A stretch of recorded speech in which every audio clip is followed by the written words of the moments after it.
కీసరాలో సదానందం అనే వ్యక్తి మీద ట్రాన్స్జెండర్స్ దాడి చేశారు అంటూ కూడా నిన్నటి నుంచి కూడా కొన్ని వార్తలు వస్తూ ఉన్నాయి. దీనికి సంబంధించి సదానందం కూడా మీడియాతో మాట్లాడడం జరిగింది. కానీ ట్రాన్స్జెండర్స్ అసలు ఏం జరిగింది అక్కడ అనేది మాత్రం ఇద్దరికే తెలుసు అని చెప్పొచ్చు. ఒకటి సదానందంకి, అలాగే అక్కడ ఉన్న ట్రాన్స్జెండర్స్కి అసలు ఏం జరిగింది. నిజంగానే ట్రాన్స్జెండర్స్ అక్కడికి వెళ్ళి ₹1,00,000 అడగటం, అతన్ని ఇవ్వను అన్న పక్షంలో అతని మీద దాడి చేయడం, ఇదంతా వాస్తవమేనా? అసలు ఏం జరిగింది అని తెలుసుకోవడానికి ఇప్పుడు మనతో పాటు గాయపడ్డ ట్రాన్స్జెండర్స్ ఇక్కడ ఉన్నారు. అంటే వాళ్ళని అదే పేరు మీద సంబోధించడం అనేది నాకు కూడా కొంచెం ఇబ్బందిగానే ఉంది. కానీ నిన్నటి నుంచి వస్తున్న వార్తల్లో ఆ పదాన్ని పదే పదే వాడుతున్నారు కాబట్టి ఇక్కడ వాడాల్సి వస్తుందని చెప్పొచ్చు. అక్కడ చూడొచ్చు కాలు ఏ విధంగా విరిగింది, దానికి కట్టు కట్టారనేది కూడా చూస్తున్నాం. మరి ఇంతలాగా గాయమయ్యేలాగా అసలు అక్కడ ఏం జరిగింది, సదానందం ఏమన్నారు, అలాగే వీళ్ళేమన్నారు అనేది వీళ్ళిద్దరికీ మాత్రమే తెలుసు అని చెప్పొచ్చు. సదానందం మొత్తం కూడా అతని వైపు మాట్లాడుతున్నాడు, అది కూడా మనం వినడం జరిగింది. మరి వీళ్ళ వర్షన్ నుంచి అక్కడ ఏం జరిగిందనే విషయం, నిజాలు ఏంటనేది ఒక్కసారి వీళ్ళని అడిగి తెలుసుకునే ప్రయత్నం చేద్దాం. అమ్మ నమస్తే. అమ్మ, మీరు నిన్న అక్కడికి వెళ్ళటం జరిగింది, అక్కడ అసలు ఏం జరిగింది, ఇంత పెద్ద గాయం ఎలా అయిందమ్మా అసలు? ఫస్ట్ అక్కడికి వేరే ట్రాన్స్జెండర్స్ వెళ్ళారంటక్క. అక్కడ వేరే ట్రాన్స్జెండర్స్ వెళ్ళింది మాకు తెలియదు. అయితే మేము ఏం చేస్తామంటే గోడ మీద సైన్ రాసేసి ఒక వీడియో తీసుకుంటాం మేము, వేరే ట్రాన్స్జెండర్స్ రాకుండా. అయితే మేము వెళ్ళేసి సైన్ రాస్తున్నాము, వీడియో తీసుకుందామని వెళ్తున్నాము. అయితే అక్కడ ఏం జరిగిందో అవైతే మాకు తెలీదు. ఆయన రావడంతో వెళ్ళండి మళ్ళీ పెద్ద లాటీ, అది ఇనుప రాడక్క, ఇనుప రాడ్డతోటే ఆయన కొట్టని మాకు తెలియదు కదా. మేమైతే మా పనిలో సైన్ రాసి వీడియో తీసుకునే పని మాది. అయితే సైన్ రాసేసి వీడియో తీసుకుందామని ఆ గేట్ దగ్గర నిలబడ్డాం అంతే. ఆయన ఫస్ట్ మమ్మల్ని చూడడంతో అది కరాటే చేసేది ఒకటి, ప్లస్ ఇంకా ఏమంటారు ఇనుప రాడ్డు 2 తీసుకొచ్చేసి వెళ్ళండి అమ్మా వెళ్ళండి అని కోపడేసరికి ఏం చేసామయ్యా, మేము అడుక్కోవడానికి వచ్చాము, కొట్టడానికి వచ్చావా, కొడితే కొట్టని నేను అన్నాను. అయితే ఆయన ఇంకా అసలు ఏం మాట్లాడలేదు. రావడంతో ఆ ఇనుప రాడ్డు తీసుకొని ఫస్ట్ నన్ను ఒకటి వేసాడు మోకాల మీద వేయంగానే భయపడేసి వీళ్ళు ఉరుకుతుంటే వీళ్ళ మీద ఒకటి ఇంకా అందరిని ఉరికిచ్చేసాడు అక్కడ. అది జరిగింది, ఉరికిచ్చేసి అక్కడ కొట్లాట జరిగింది. అంటే నిజంగానే ₹1,00,000 అడిగారు, ₹1,00,000 ఇవ్వండి అని మీరు అడిగినందుకే అతను అంత ఘనం చేశాడంటూ అతను చెప్తున్నాడు. ఒక మాట అక్క, మేము యువతలు నిలబడ్డది గేట్ దగ్గర, గేట్ యువతల. మేము ఎలా వెళ్ళి ఆ గేట్ దూకేసి ₹1,00,000 అడిగేసి మళ్ళీ యువతలకు వచ్చి మళ్ళీ గేట్ యువతలు నిలబడ్డామా? ఒక మాట లేదు కదా. మేము వెళ్ళిందే అప్పుడు అసలు పైసలు ఏం డిమాండ్ చేయలేదు. అసలు పైసలు అక్కడ ఒక్క మాట, ₹1 కూడా అడగలేదు అక్క. మేడం ₹1 కూడా అడగాలి, అది మాట తప్పది. ₹1,00,000 అడగడం చాలా తప్పు. అమ్మ, మీకు ఎలా ఉంది, మీ ఆరోగ్యం ఇప్పుడు ఎలా ఉంది? ఎందుకంటే మీరు ఎంత బాధ అనుభవించారో మేము ఆ వీడియోలో కూడా చూసాము.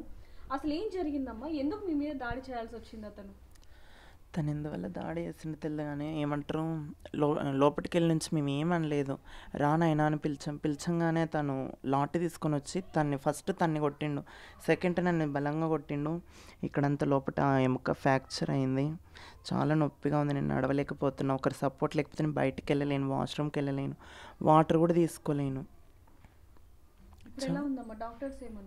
డాక్టర్ 2 months 3 months రెస్ట్ తీసుకోమని చెప్పారు అక్క. మీరు చెప్పండి, మీరు అక్కడికి వెళ్ళటం జరిగింది, అతనేమో వాళ్ళ నాన్నగారు చనిపోయే బాధలో ఉన్నాను అతను అంటున్నాడు. అక్కడ ఏం జరిగిందనే మీ ఇద్దరికి మాత్రమే తెలుసు. అసలు ఏ సమయంలో జరిగింది? ఆయన ఇంకోటి వీడియోలో కూడా బూతులు తిడుతున్న విజువల్స్ కూడా, ఆ మాటలు కూడా మనం వింటున్నాం. అదంతా అసలు ఏం జరిగింది? అన్ని వీడియోస్ మాతో ఉన్నాయి. తను చెప్పినట్టుగా మేము వెళ్ళలేదని చెప్పట్లేదు, వెళ్ళాక మేము సైన్ రాసుకున్నాక ఒక గోప్యోషం ఇక్కడ అయ్యింది, ఇంకా వేరే వాళ్ళు అక్కడికి రావద్దని మేము ఒక వీడియో తీసుకొని మా గ్రూప్లలో వేసుకుంటాము. నిలబడ్డాం, జస్ట్ ఆ వీడియో తీస్తూనే ఉన్నాము, నిలబడ్డాము. ఆయన హఠాత్తుగా వచ్చేసి గేట్ తోసేసాడు. తోయంగానే ఈ అమ్మాయి పడిపోవడం జరిగింది. ఇంకా రావడంతోనే అసలు వెళ్ళండి అని 2 సార్లు చెప్పారు. ఎందుకు నాయన కొడతావా అని ఈ పిల్ల అనింది. అనగానే కొట్టేసి ఇంకా మాట కథ ఏమీ లేదు. ఇంకా అప్పుడు మేము ₹1,00,000 ఎక్కువ డిమాండ్ చేసాము. ఇంకొకటి మేము బట్టలు ఇప్పామని చెప్తున్నారు. బట్టలు ఎప్పుడు ఇప్పాము?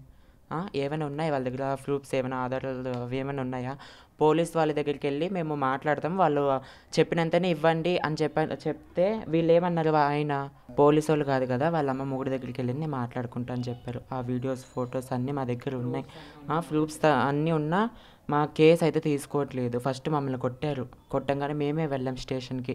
ఆ వీడియోస్తో సహా మా దగ్గర ఉన్న మమ్మల్ని ఎవ్వరూ ఆదరించట్లేదు, మమ్మల్ని ఎవ్వరూ ఇదిగా చేయట్లేదు. అందరూ ట్రాన్స్జెండర్స్ పైనే రుద్దేస్తున్నారు. అది ఉంది.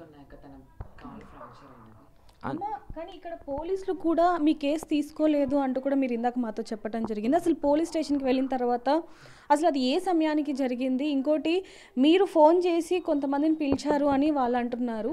అంటే ఏం జరిగిందమ్మా అక్కడ? అయితే ఫస్ట్ అయితే ఇద్దరు వెళ్ళారక్క. ఆ తర్వాత మేము వచ్చాం. చాలా సైకోగా మాట్లాడుతుంటే మేము వచ్చాము, ఎందుకంటే అలా మాట్లాడుతున్నాం, ఎంతో ప్రేమతో ఇవ్వచ్చు కదా మేము అడిగితే ఆయన రివర్స్గా ఫస్ట్ ఆఫ్ ఆల్ మీరు ఇక్కడ నుంచి అని చెప్పి చాలా గలీజ్గా మాట్లాడు. ఎందుకు అలా మాట్లాడుతూ కొడతావా కొట్టు, మరి చంపుతావు చంపు, మాకు అమ్మ నాన్న ఎవరు ఉండరు, కొట్టినా మీరే తిట్టినా మీరే, పైసలు ఇచ్చేది మీరే కాబట్టి మీ నుంచి మేము ఉన్నాం కాబట్టి కొడతావా కొట్ట అనేసరికి చాలా ర్యాష్గా అందరినీ కొట్టి చెదర కొట్టేసరికి మేము పారిపోయాము. అదండి జరిగింది అక్కడ. పోలీస్ స్టేషన్కి వెళ్తే కూడా పోలీసులు కేసు తీసుకోలేదు. పోలీసులకు ఫస్ట్ మేమే కేసు పెట్టాము. కేసు పెడితే సరే ఓకే అన్నారు. మళ్ళీ తను వచ్చాక మమ్మల్ని తన ముంగటే మా కేసు తీసుకోలేదు, మమ్మల్ని తిట్టారు వాళ్ళు. మీరే పోలీసులు కూడా మిమ్మల్ని తిట్టారు. అసలు మీకు ఏం రైట్స్ ఉంది వాళ్ళ ఇంటి దగ్గరికి వెళ్ళడానికి అన్నారు. ఇంకా మేమేం మాట్లాడాలక్క చెప్పండి. అమ్మ, ఇది నిజంగా కొంచెం వివాదాస్పదంగానే మారిందని చెప్పొచ్చు. ఎందుకంటే ఆ వీడియోలో అతను తిడుతున్నాడు, అది ఎవరు కూడా చూడట్లేదు. మీరు అక్కడికి వెళ్ళి డబ్బులు డిమాండ్ చేశారు అనేది ఏదైతే చెప్తున్నాడో అదే పోర్ట్రేట్ చేస్తున్నారు అందరూ కూడా. కానీ డబ్బులు ₹1 కూడా డిమాండ్ చేయలేదు పోలీస్ గారు. ఎందుకంటే మీరు ఎందుకు వెళ్ళారు అని అంటే మాకేం జాబులు లేవు, మమ్మల్ని చేసుకోవడానికి వివక్ష లేదంటారు. వివక్ష ఎందుకు లేదనంటే ఇప్పుడు మేము ర్యాపిడో ఒకటి బుక్ చేసుకున్నాం అనుకో, వాళ్ళు ఫోన్ చేస్తారు, అని ఇక్కడికి రండి, మా వాయిస్ వినగానే అమ్మ మీరు ట్రాన్స్జెండర్సా, వివక్షంగా ఆడి ఉందండి. మేము ప్రతిదీ మాట్లాడినా సరే అది తక్కువగానే చూస్తారు. కానీ మేము ఎప్పుడో పోయినాం, ఆయన కొట్టంగా మాకు భయం వేసేసి మేము వెళ్ళినాం. కేసు పెట్టడానికి వెళ్తే లైట్ అయిపోయింది. ఆయన వచ్చి రాగానే కేసు పెట్టగానే మీ మీద కేసు చేసేస్తున్నా, మీ మీద కేసు చేసేస్తాను, ఎఫ్ఐఆర్ అయిపోయింది. అసలు ఏంటక్క అసలు పోలీసులు కూడా మమ్మల్ని ఆదరించకపోతే మేము ఎక్కడికి వెళ్ళాలి, మా బాధలు ఎవరు చెప్పుకోవాలి చెప్పండి మీరే. అసలు మీ మీద అటెంప్ట్ మర్డర్ కేసు అంటే కేసు పెట్టేస్తున్నాను చెప్తున్నాను. అసలు ఏంటి ఇంకా అవన్నీ తెలుసుకోలేదు. అందరూ కూడా మీరు అతని దాడి చేశారు అంటున్నారు, కానీ అతను ఇక్కడ ఇంత దాడి చేశారు, మనం అది ఎవరు కూడా మా దగ్గర ఉన్నాయక్క, విత్ ప్రూఫ్స్తో ఉన్నాయి మా దగ్గర. తను కొట్టింది, పోలీసులను తిట్టింది, భవాని మాల వేసుకున్న ఆ అమ్మాయిని కూడా తిట్టిండు. నీదేం మాల, నువ్వు యాక్టింగ్ మాల, నీది డ్రామా మాల, మీరు ఎందుకు వస్తారు, సెక్స్ చేసుకొని వెళ్ళి అని అంటాడు అక్క. ఇంకంత బూత్గా మాట్లాడుతున్నాడు. మేము ఏం చేయాలి, మాకు ఎవరు లేరు వెనకాల సపోర్ట్, మేము చెప్పుకోవడానికి మీడియాల వాళ్ళు మాకు ఎవరు కూడా తెలీదు. సో ఇప్పుడు మనతో పాటు ఇంకొంతమంది కూడా ఉన్నారు, వారితో కూడా మాట్లాడదాం. నమస్తే అమ్మ. నిన్న ఉన్నారమ్మా మీరు? ఉన్నాం భవాని. ఫస్ట్ నేనే వెళ్ళాము. వెళ్తే ఏమన్నాడు, ఫస్ట్ ఆ భవాని మా ఫ్రెండ్ వెళ్తే షాపు గురుప్రవేశం అయ్యింది కదా భవాని అని అడిగితే ఫస్ట్ ఇంటి నుంచి మాల్లో ఉన్నా నన్ను పెద్ద మాట మాట్లాడితే భవాని నేను మాల్లో ఉన్నాను, కొంచెం మంచిగా నీతో మాట్లాడాలా, మీరు మాలలు వేసుకొని అన్నీ చేస్తారు, మీకేం రెస్పెక్ట్ ఇవ్వాలా, ఫస్ట్ నుంచి ఆ భవాన్ని అన్నీ అని వింటే మా వాళ్ళకి మేము చెప్పుకున్నాము. అది అంతకించి ఏం లేదు. ఆ భవాన్ని మేము ఒక మాట అనలేదు. పోతేనే ₹1,00,000 ఇవ్వని మేము కూడా అడగలేదు భవాని, ఒక్క పైసా కూడా అడగలేదు. అడిగినాం, జస్ట్ గురుప్రవేశం చేసుకున్నామని అడిగినాం, కానీ ఇంత అమౌంట్ ఇవ్వని మేము అడగలేదు. వాళ్ళ ఫ్యామిలీని, వాళ్ళ బిడ్డని, వాళ్ళ వైఫ్ని కూడా ఒక మాట కూడా మేము అనలేదు భవాని. నేను నిండు మాలలో ఉన్నా, నేను ఒక్క మాట కూడా అనలేదు. వెళ్ళిపోయినాం. పిఎస్కి చెప్తాంటే పిఎస్ వాళ్ళ అమ్మమ్మ ఒడుగు చెప్పుకొని మేము భయపడము అన్నాడు ఆ భవాని అన్నాడు. కానీ ఫస్ట్ మీరు వెళ్ళటం జరిగింది, వెళ్ళిన తర్వాత మిమ్మల్ని తిట్టాక మీరు వీళ్ళని పిలవటం జరిగింది అంతే? అవును భవాని, ఫస్ట్ నన్నే తిట్టిన తర్వాత కొంచెం మా ఫ్రెండ్ భవాని ఏమనింది, మాలలో ఉన్నారు కొంచెం మంచిగా మాట్లాడి, మీతో మాట్లాడాలి మాలలో ఉన్నా కూడా అని కొంచెం బ్యాడ్ లాంగ్వేజ్తో మాతో మాట్లాడినాడు భవాని. మాట్లాడినాక మేము మా ఫ్రెండ్స్కి చెప్పింది జరిగింది. ఆ భవాని మేము పోతేనే ఒక అమౌంట్ అడగలేదు, ఒక బ్యాడ్ లాంగ్వేజ్తో మేము తిట్టలేదు భవాని. ఏడున్నా మమ్మల్ని బ్యాడ్ చేయొద్దని మేము కడుపు కోతతో పోతాం, కానీ మా నోరు దువారైతే కాదు భవాని. కాలు ఎలా పట్టుకొని ఇప్పించుకుంటాం, కానీ నోరు మా దువారు ఉండదు భవాని. అమ్మ, ఇప్పుడు ఇదంతా కూడా కొంతమంది వల్ల మీ పేరు పోతుంది అని అనొచ్చా? ఎందుకంటే చాలామంది డబ్బులు ఇవ్వకపోతేనో గృహప్రవేశంలోకి వెళ్తే లక్షలు వస్తాయి, సంపాదించవచ్చు అని చెప్పి చాలామంది అక్కడికి వెళ్ళి బెదిరించి లేకపోతే భయపెట్టి బట్టలు ఇప్పేసి ఇలా డబ్బులు తీసుకుంటూ ఉంటారు. వాళ్ళ వల్ల మీలాంటి వాళ్ళ పేరు పోతుంది అనొచ్చా మీరు? అదైతే నిజం. కానీ ఇప్పుడు మొగోళ్ళలాగానే నైట్ చీర కట్టుకుంటారు, పొద్దున గురుప్రవేశాలకు వెళ్ళి వాళ్ళు బ్యాడ్ చేసి ఆ పేరు మాకు వస్తుంది. మేము రియల్గా ఉన్న చిన్నప్పటి నుంచి ట్రాన్స్ మేము మధ్యలో వచ్చి చీరలు కట్టుకొని గురుప్రవేశాలు అడిగి వాళ్ళ వల్ల మేము చెడు అవుతున్నాం భవాని. అంతకుమించి ఏం లేదు, మేము పుట్టుకతోనే ట్రాన్స్. కానీ ఉండేది ఉన్నట్టు చెప్పుకోండి, కానీ మమ్మల్ని బ్యాడ్ కామెంట్స్ అయితే పెట్టొద్దండి, బ్యాడ్గా అయితే మాట్లాడొద్దండి భవాన్లు. చేతులు అయితే మొక్కుతున్నాము, మేము అసలు ఎవరిని ఒక మాట అన్నాము, మా నోరులు కూడా దువ్వారు కాదు. ఇస్తే కొంచెం దీవెన వస్తుందని మేము అడుగుతామే కానీ మేము అంత బ్యాడ్గా అయితే మాట్లాడాం భవాన్లు. ఒక మాట అండి, ఆ వీడియో కింద ఎన్ని బ్యాడ్ కామెంట్స్, ఆ బ్యాడ్ కామెంట్స్ చూస్తే చచ్చిపోవాలనిపిస్తుంది మా అలాంటి వాళ్ళకి. అది కానీ మేము అలా చెయ్యం అసలు. ఏ కాడికి ₹1 ఇస్తే ఇంకొక రూపాయి తీసుకుంటాం, ఇంకొక రూపాయి కలిపిండమ్మా అంటాం. కానీ లక్షలు డిమాండ్ చేసేసి ఒక ఆయన అయితే చంపేయండి వాళ్ళని ఎందుకు మాట్లాడుతున్నా, ఒక లైవ్లోనే ఒక ఆయన అంటాడు, ఏమంత తప్పు చేసామా, మా పుట్టుక తప్పు, మేము పుట్టడమే తప్పు, కానీ మేము చేసిన తప్పు కాదు అది, ఆ దేవుడు వేసిన శిక్ష మేము అనుభవిస్తున్నాం, అది మాకు తెలుసు. మీ ఇంట్లో ఎవరో ఒక పిల్లాడు పుడితే ఆ బాధ ఏందో మీకు అర్థమైద్ది. మీరు ఒక నోట్లో ఉంచి ఇంకా ఏం చేస్తున్నా వాళ్ళతో లైఫ్, ఆ మాట మీ కడుపున ఒక పిల్లాడు పుడితే ఆ పిల్లాడు మళ్ళీ ట్రాన్స్జెండర్ అయిపోతే ఆ తల్లిదండ్రుల బాధ పడే వాళ్ళకి మాత్రం తెలుస్తుంది. చంపినట్టు అంత తప్పు మేమేం చేసామండి? మేమన్నా కావాలని వచ్చామా చెప్పండి? మేము కావాల్సిన మేము రాలేదు కదా భవాని, మా వృత్తి, మేము అడుక్కుంటున్నాము, మేము బెగ్గింగ్సే కాదంటే ఇస్తే ఇస్తాం లేదంటే పోతాం కదా. మా మీద అంత బ్యాడ్ కామెంట్స్ చేయాల్సిన అవసరం ఏముంది చెప్పండి? ఆడ ఉందో లేదే మీరు అటాక్ చేసుకొని మమ్మల్ని బ్యాడ్ కామెంట్ పెడితే మాకు ఎంత బాధ అనిపిస్తుంది? అది ఉండేది కొంచెం మాట్లాడండి, లేనిది కాగించుకొని మీరు వాళ్ళే తప్పు, ట్రాన్సే తప్పు అంటే తప్పు ఏం చేస్తాము? ఉండేదే అడుక్కుంటాము, లేదంటే వెళ్ళిపోతాము.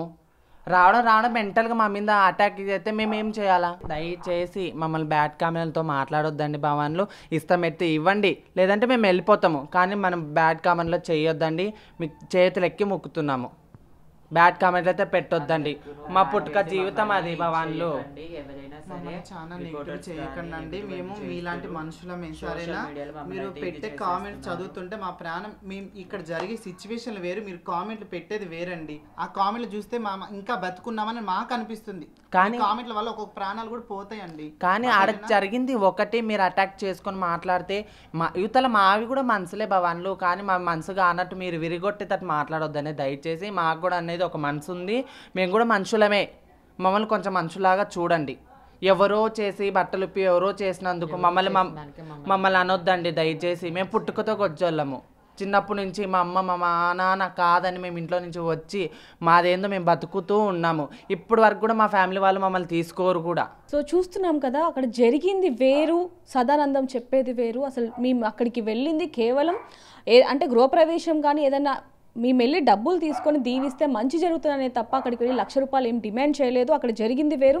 ఇంకా భవానీమాలలో ఉన్న మమ్మల్ని తిట్టారు, వాస్తవం చెప్పకుండా, చదువుకున్న వ్యక్తి అలా వాస్తవం చెప్పకుండా ఎందుకు ఇలా దుబారాగా మాట్లాడుతున్నారు, మమ్మల్ని బ్యాడ్ చేస్తున్నారు అంటూ కూడా వీళ్ళు ఆవేదన వ్యక్తం చేస్తున్నారని చెప్పొచ్చు. కానీ ఏదైనప్పటికీ చాలా మటుకు కూడా చాలామంది ట్రాన్స్జెండర్ ముసుగులో ఎన్నో దారుణాలు చేస్తున్నారు. అవన్నీ కూడా వీళ్ళంటి మేము అమాయకులం, మేము బలైపోతున్నాం అంటూ కూడా వీళ్ళు ఆవేదన వ్యక్తం చేస్తున్నారని చెప్పొచ్చు. మరి వీళ్ళ బాధ విన్న తర్వాత మీకేమనిపిస్తుంది అనేది కింద కామెంట్ చేయండి. మరిన్ని వార్తల కోసం చూస్తూనే ఉండండి బిగ్ టీవీ. కెమెరామ్యాన్ ప్రసాద్తో రిపోర్టర్ దేవిక, హైదరాబాద్.